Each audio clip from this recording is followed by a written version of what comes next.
Hello student, welcome to our live classes. आज BSc third year के लिए physics में आज का जो टॉपिक है वो है डेविसन एंड जर्मर एक्सपेरिमेंट।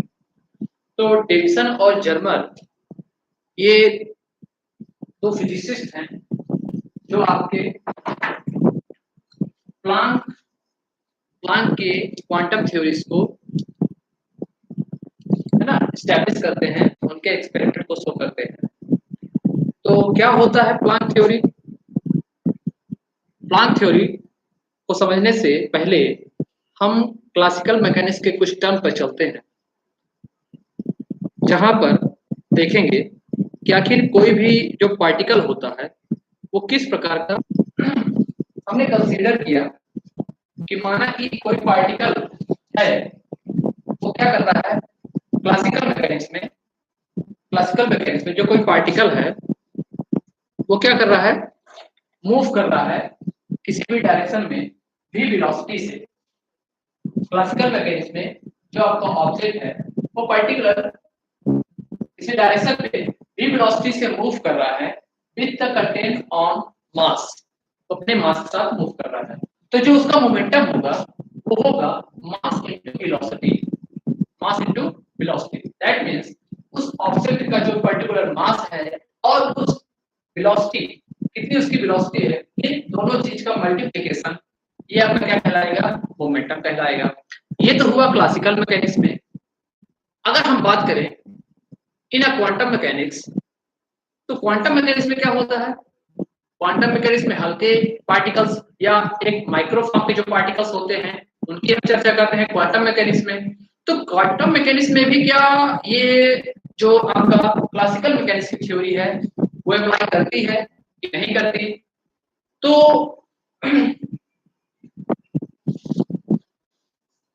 क्या होता है कि अगर हम कंसीडर करें एक इलेक्ट्रॉन जो कि आपका माइक्रोस्कोपीय लेवल पर आपका एक पार्टिकल माना जाता है, वो पार्टिकल नेचर को भी शो करता है। बट यहाँ पे कहते हैं कि क्वांटम मैकेनिक्स में भी क्या होता है, जो हल्के पार्टिकल होते हैं वो अगर मूविंग फॉर्म पर हैं तो एक वेव भी क्रिएट करते हैं, तो ड्रिबॉगली ने एक थ्योरी दी जिसके अनुसार कि जो कोई भी, फॉर एग्जांपल कंसीडर करते हैं एक एक्सरे है, एक्सरे जिसका एक फोटॉन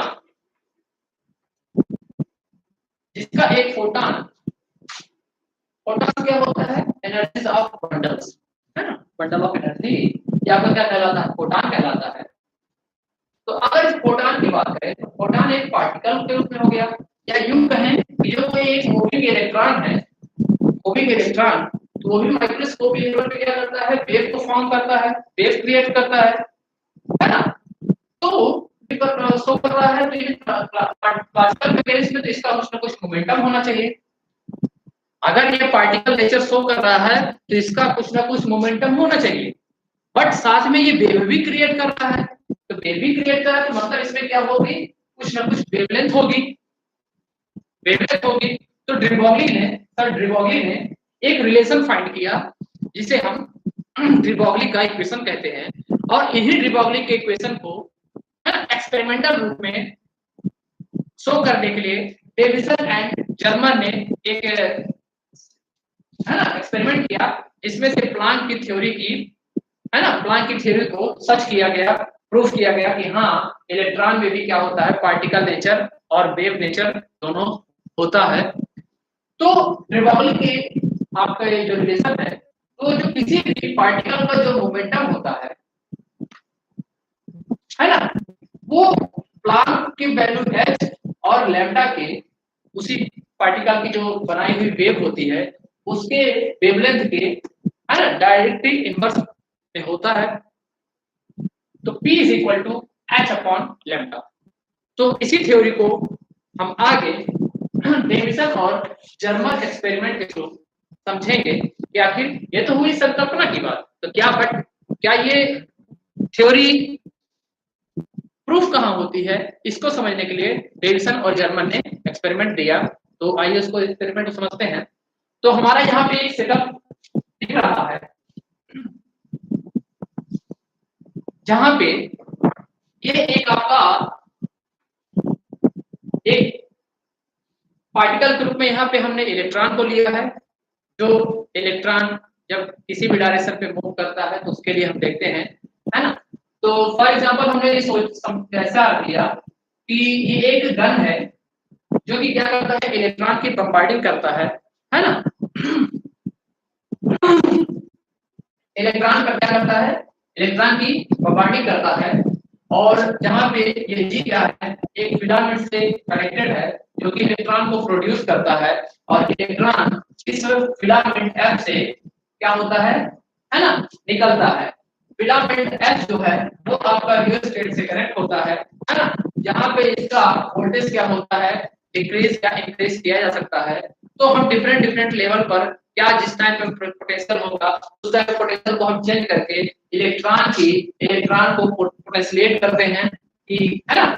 तो जब ये इलेक्ट्रॉन क्या करता है, किसी भी पार्टिकल हम यहाँ पे हमने लिया है निकिल पार्टिकल, निकिल की प्लेट ली है, तो जब निकिल की प्लेट क्या करती है इस पर, है ना, बम्बार्डिंग होती है, तो ये इस पर्टिकुलर डायरेक्शन पे, क्योंकि हमारा जो इलेक्ट्रॉन होता है या वेव होता है वो एक डिफरेंट डायरेक्शन की ओर मूव करती है ना।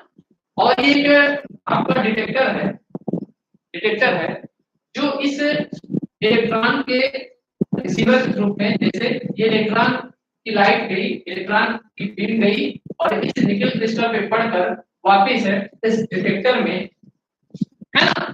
इस डिटेक्टर से हम मेजर करते हैं कि इलेक्ट्रॉन की इंटेंसिटी क्या है। तो जब इलेक्ट्रॉन इंसिडेंट हो रहा है इस निकल के क्रिस्टल पे, तो ये डिटेक्टर क्या हो, है ना, डिफरेंट प्लेसेस पे हम मूव करके चेक करते हैं कि किस पॉइंट पर या किस एंगल पर इस इस गन से निकले हुए इलेक्ट्रॉन की जो इंटेंसिटी है वो किस पॉइंट पर ज्यादा है। तो ज्यादातर अगर हम इस फिलामेंट पे जो वोल्टेज है वो इसको हाई पोटेंशियल पे इसे रखते हैं, जहां पे हमें जितनी जरूरत है उसके हिसाब से हम इसका पोटेंशियल चेंज करते रहते हैं, ठीक है। तो जो आपका, अगर हम इस फिलामेंट एफ पर अगर हम वोल्टेज 54 रखें, है ना, 54 वोल्ट रखें, तो क्या होता है ना, तो ये इलेक्ट्रॉन यहां से, ये इलेक्ट्रॉन हाईली पोटेंशिएट हो जाता है इलेक्ट्रॉन, और ये इलेक्ट्रॉन तेजी से बम्बार्डिंग करते हुए निकल क्रिस्टल पे क्या करता है, इंसिडेंट करता है, और वहां से तुरंत डिफरेंट डायरेक्शन की ओर क्या करता है, मूव करते हुए, है ना। तो हम इस डिटेक्टर के थ्रू डिफरेंट पोजीशंस पे देखते हैं कि कहां पे इस इलेक्ट्रॉन की जो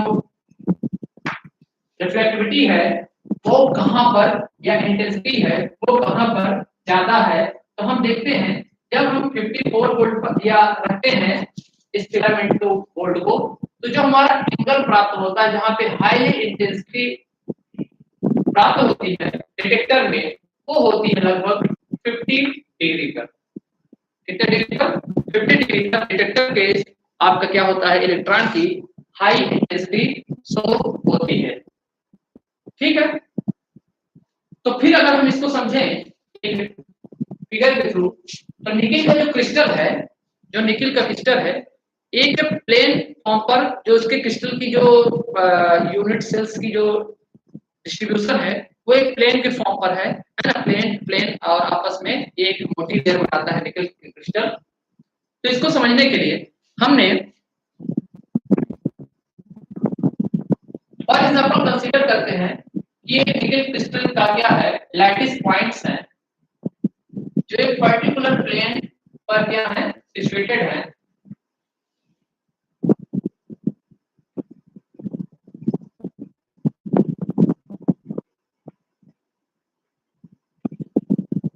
ठीक है, तो अगर हम ये कहें ये इनिशियल लेयर है निकल के क्रिस्टल की, और जो ये लास्ट लेयर है वो है निकल के क्रिस्टल की लास्ट लेयर है। तो जो आपका ये जो इलेक्ट्रॉन की बम्बार्डिंग हो रही है निकल के क्रिस्टल पे, तो हमने सपोज किया कि ये इलेक्ट्रॉन पर बम्बार्डिंग किया और ये फर्स्ट लेयर से रिफ्लेक्ट होके 50 डिग्री एंगल के साथ 50 डिग्री एंगल के साथ ये क्या कर गया, मूव कर गया, 50 डिग्री के साथ मूव कर गया।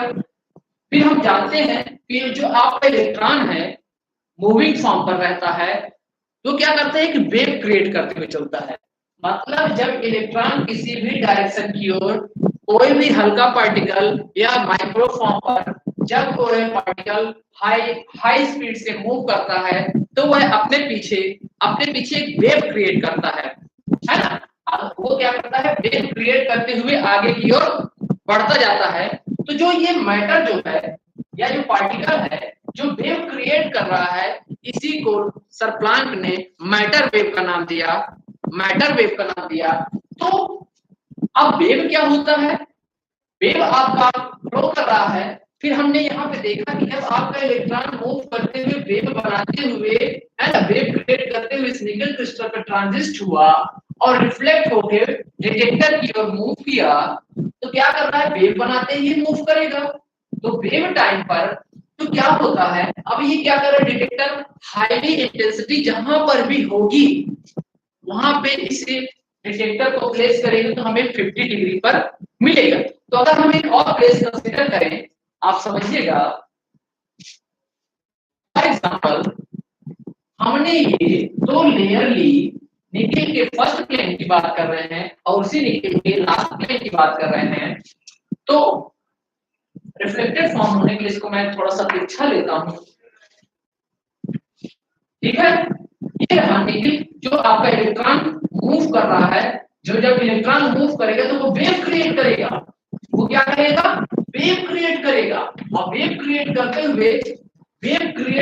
हुए समझिएगा, अगर हम इसको एक डायरेक्शन पे ले, है ना, वेव क्रिएट करेगा और रिफ्लेक्ट हो जाएगा वेव के फॉर्म पर, और इनके बीच का जो एंगल है वो 50 डिग्री है। तो वेव यहाँ पर भी तो आ रही है, मूव करते हुए वो क्या कर रही है, वेव आपका इस लास्ट वाले प्लेन पे भी मूव करेगी, इंसिडेंट हुआ। और ये भी क्या होगा, इससे भी क्या हो गया, अब आपकी वेव रिफ्लेक्ट हो गई इस डायरेक्शन पे। तो जहां पर रिफ्लेक्ट बिफोर कोलिजन, टकराव के पहले जो था आपका वेव सिंगल वेव थी, टकराने के बाद कुछ वेव क्या हो गई, फर्स्ट लेयर से रिफ्लेक्ट होके 50 डिग्री एंगल के साथ मूव कर गई, रिफ्लेक्ट हो गई। और कुछ वेव क्या हो गई, इस निकल क्रिस्टल को पार करके लास्ट वाले प्लेन पे, है ना, टकराई और उसकी भी वेव क्या हो गई, रिफ्लेक्ट होकर इस डायरेक्शन पे चल गई। तब आपका यहाँ पे क्या हो रहा है, टू वेव्स का इंटरफेरेंस हो रहा है। क्या हो रहा है, टू वेव्स का इंटरफेरेंस हो रहा है। तो इस इंटरफेरेंस में अब आपका दो चीजें होती हैं, एक होता है कंस्ट्रक्टिव इंटरफेरेंस, दूसरा होता है डिस्ट्रक्टिव इंटरफेरेंस। कंस्ट्रक्टिव इंटरफेरेंस में क्या होता है, वेव आपका हाई पोटेंशियल वाला या हाई एम्पलीट्यूड्स वाला हो जाता है, और डिस्ट्रक्टिव में आपका क्या होता है, उसका जो एम्पलीट्यूड्स है वो क्या हो जाता है, कम हो जाता है। तो जब ये इसका कंस्ट्रक्टिव इंटरफेरेंस होता है तब इस वेव की इंटेंसिटी क्या होती है, बढ़ जाती है ना। जैसे कि इंटेंसिटी टू डायरेक्टली प्रोपोर्शनल और एम्पलीट्यूड। तो जब एम्पलीट्यूड मैक्सिमम रहेगा तो आपका इंटेंसिटी भी क्या होगी, मैक्सिमम हो जाएगी। क्लियर। जब आपका सिंगल एम्पलीट्यूड मैक्सिमम रहेगा तो इस एम्पलीट्यूड का स्क्वायर वो किसके इक्वल होगा, इंटेंसिटी के इक्वल होगा। मतलब इंटेंसिटी हाई हो जाएगी कब, जब कंस्ट्रक्टिव इंटरफेरेंस होगा। तो यहाँ पे आपका जो डिटेक्टर है ये क्या कर रहा है, उस हाईली जो इंटेंसिटी वाला आपका वेव है, मैटर वेव है, उसी को डिटेक्ट करेगा, उसी इलेक्ट्रॉन्स को डिटेक्ट कर रहा है ये आपका डिटेक्टर। तो यहीं पे हम देखेंगे, अगर हम, ठीक है, आपकी वेव आई, फर्स्ट लेयर से रिफ्लेक्ट होके 50 डिग्री के साथ मूव कर गई, सेकंड लेयर से भी रिफ्लेक्ट होके, है ना, मूव कर गई, और उनके बीच में जो कंस्ट्रक्टिव इंटरफेरेंस हुआ वही आपका क्या होगा, हाई इंटेंसिटी वाली वेव होगी। क्लियर। तो आइए इसको देखते हैं। तो हम इसको एक लाइन ग्राफ पिक्चर समझते हैं कि हमारी वेव आई सिंगल वेव और 50 डिग्री एंगल के साथ रिफ्लेक्ट कर गई। अब कुछ वेव का जो पार्ट्स है वो क्या हुआ, लास्ट लेयर से निकल क्रिस्टल पे से मूव कर गई। ठीक है, तो अगर हम देखें तो ये आपका क्या है, तो जो आपका वेव बन रहा है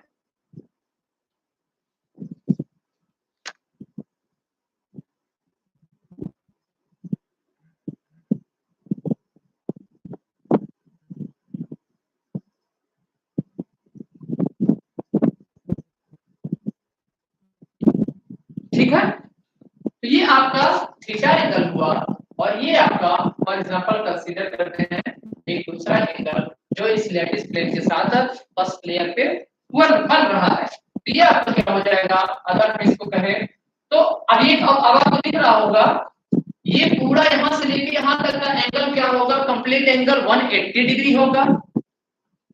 ये एंगल और ये एंगल दोनों सेम इक्वल हैं। आपका ये एंगल और ये एंगल दोनों सेम इक्वल हैं, बोथ साइड ये क्या है, इक्वल हैं। तो हम देखेंगे तो यहां से लेके ये कंप्लीट पूरा एंगल आपका 180 डिग्री का हो रहा है। तो 180 में से अगर हम 50 डिग्री माइनस करते हैं तो आपका होता है कितना, 130 डिग्री। 130 डिग्री में तो ये आपका अकेले 65 डिग्री का हो जाएगा और ये आपका कितने डिग्री का हो जाएगा, 65 डिग्री का हो जाएगा। क्लियर है ना, तो ये रहा। तब आपको एक ब्रैग इक्वेशन की यहाँ पे आवश्यकता पड़ेगी, है ना। ब्रैग इक्वेशन को समझने के लिए हम नेक्स्ट वीडियोस में कभी आगे समझेंगे, है ना। उसके लिए भी अलग से वीडियो बनाता हूँ ब्रैग इक्वेशन का।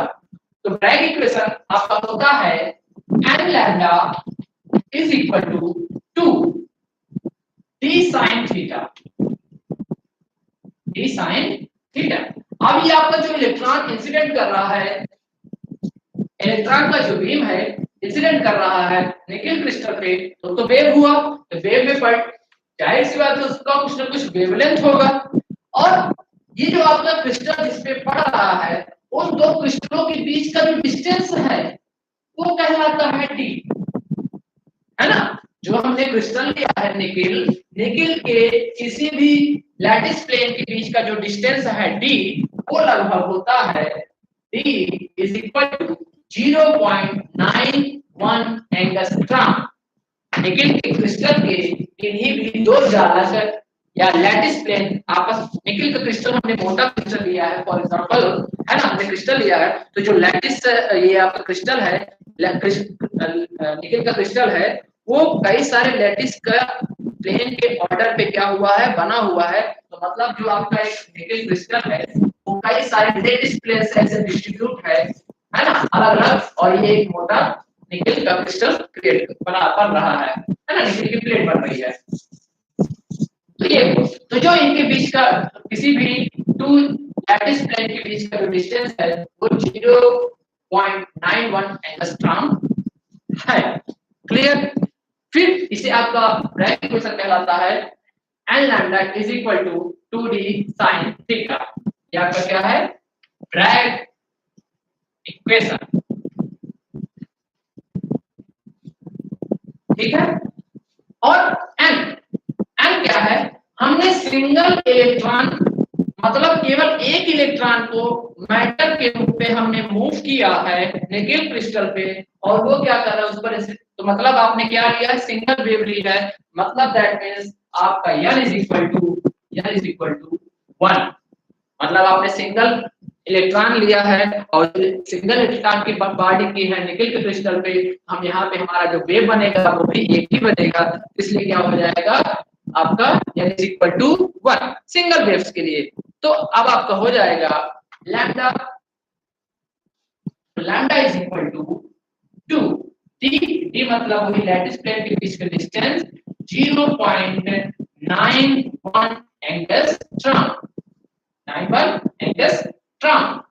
और d क्या है, d है लैटिस, d तो हो गया। अब आपका sin थीटा, sin थीटा अब आपको कितना बन रहा है, इस लैटिस प्लेन से के बीच का जो डिफरेंस है वो कितना है, 65 डिग्री है, 65 डिग्री, है ना। ये आपका क्या हो जाएगा, sin 65 डिग्री। क्लियर।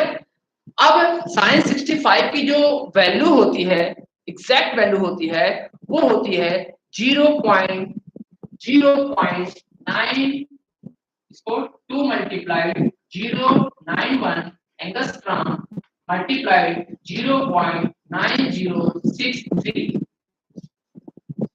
है ना। ये sin 65 की वैल्यू होती है, ठीक है। इसको एंगस्ट्रॉम को लास्ट में लिख देते हैं, यहाँ पे लिखने का कोई वैल्यू नहीं, कोई औचित्य नहीं, ये आपका एंगस्ट्रॉम हो जाएगा। और इसको अगर हम निकालें तो लैम्डा इज इक्वल टू आता है अप्रॉक्स 1.65, हाँ 65 एंगस्ट्रॉम अप्रॉक्स आता है। तो जो इस लैम्डा की वैल्यू आती है वो 1.65 एंगस्ट्रॉम, मतलब कि जो आपका इलेक्ट्रॉन इस निकल क्रिस्टल पे बम्बार्डिंग कर रहा है तो जो उसकी वेवलेंथ है वो आ रही है 1.65 एंगस्ट्रॉम। क्लियर। तो ये तो हुआ ब्रैग इक्वेशन ने, ये ब्रैमसन और जर्मन के एक्सपेरिमेंट के थ्रू हमने लैम्डा या वेव को निकाल लिया। मतलब कि इलेक्ट्रॉन क्या है, आपका पार्टिकल है, अब पार्टिकल मूव कर रहा है तो उसमें मोमेंटम है। तो मोमेंटम है तो जब पार्टिकल क्वांटम मैकेनिक्स के अकॉर्डिंग जब पार्टिकल मूव कर रहा है तो अपने पीछे वो क्या कर रहा है, वेव क्रिएट करते हुए चल रहा है, जिसकी वेवलेंथ क्या है 1.65 एंगस्ट्रॉम। तो आइए इसको दूसरी थ्योरा is equal to h upon p, sorry p is equal to h upon lambda. हमने आपको यही बताया कि जो किसी भी मूविंग पार्टिकल का होता है ना क्वांटम मैकेनिक्स, तो जो मूविंग पार्टिकल का जो मोमेंटम है और उस मूविंग पार्टिकल का जो मैटर वेव है उसकी वेवलेंथ के बीच में जो रिलेशन बनता है वो p is equal to h upon lambda according to de Broglie। ये आपका de Broglie इक्वेशन भी कहलाता है। तो आइए, ठीक है, तो लैम्डा इज इक्वल टू हम यहाँ पे देख सकते हैं h अपॉन p भी हो जाएगा। यहाँ पे p आपका क्या है, उस इलेक्ट्रॉन मूविंग इलेक्ट्रॉन का मोमेंटम है। तो जो मूविंग इलेक्ट्रॉन में क्या होती है, एनर्जी होती है। एनर्जी कितनी होती है आपके इलेक्ट्रॉन में, लगभग E इज इक्वल टू हमने एनर्जी दी है कितने इलेक्ट्रॉन को हमने एनर्जी दी है 54 वोल्ट, 54 इलेक्ट्रॉन, जो कि इलेक्ट्रॉन है, इलेक्ट्रॉन की भी एनर्जी साथ में, तो आपका ये 54 इलेक्ट्रॉन और वोल्ट, ठीक है। फिर अब आपकी इलेक्ट्रॉन की भी कुछ ना कुछ एनर्जी होती है, वो एनर्जी हो जाएगी E is equal to 54 into 1 54 is equal to 1.6 into 10 to the power minus 19 electron volt. ये आपकी उस मूविंग पार्टिकल की टोटल एनर्जी हो जाएगी। मूविंग पार्टिकल कौन, इलेक्ट्रॉन, उसकी टोटल एनर्जी हो जाएगी 54 into 1.6 into 10 to the power minus 19 electron volt. Clear. तो आइए अब किसी भी इलेक्ट्रॉन का एनर्जी और मोमेंटम के बीच में जो रिलेशन होता है वो होता है P is equal to under root 2mE। किसी भी मूविंग इलेक्ट्रॉन की जो मोमेंटम होता है और जो एनर्जी होती है उस इलेक्ट्रॉन की, उनके बीच में जो रिलेशन होता है वो होता है P is equal to 2mE, जहां पे E आपने फाइंड किया है, m क्या है आपका मास, इलेक्ट्रॉन का मास, तो इस वैल्यू पर हम रखेंगे तो रख दिया जाए तो हो जाएगा lambda is equal to h under root 2mE, ठीक है। जहां पे h क्या है, प्लैंक कांस्टेंट है, यहाँ पे h क्या है आपका प्लैंक कांस्टेंट है। अब ये हो जाएगा, इसको रखेंगे तो lambda is equal to h 6.67 into 10 to the power minus 34 upon under root 2 multiplied mass 9.1 into 10 to the power minus 19, या क्या हो गया इलेक्ट्रॉन का, सॉरी minus 31 है ना, -31 सॉरी -31 ये आपका इलेक्ट्रॉन का मास हो गया, और जो एनर्जी है वो आपने ये भी निकाली है 54 into 1.6 into 10 to the power -19। ये क्या हो जाएगा 54 multiply 1.6 into 10 to the power -19, ठीक है, जो कि ये आपकी मीटर के फॉर्म पर होगी, ये आपका मीटर के फॉर्म पर होगा, तो ये हो जाएगा। अगर हम इसको इस वैल्यूज को कैलकुलेट करें तो ये लगभग अप्रॉक्स आएगा 1.67 एंगस्ट्रॉम, नियर अबाउट जो इसकी वैल्यू आएगी, सॉरी 6.6 या 7 के आसपास की कुछ वैल्यू इसकी आएगी।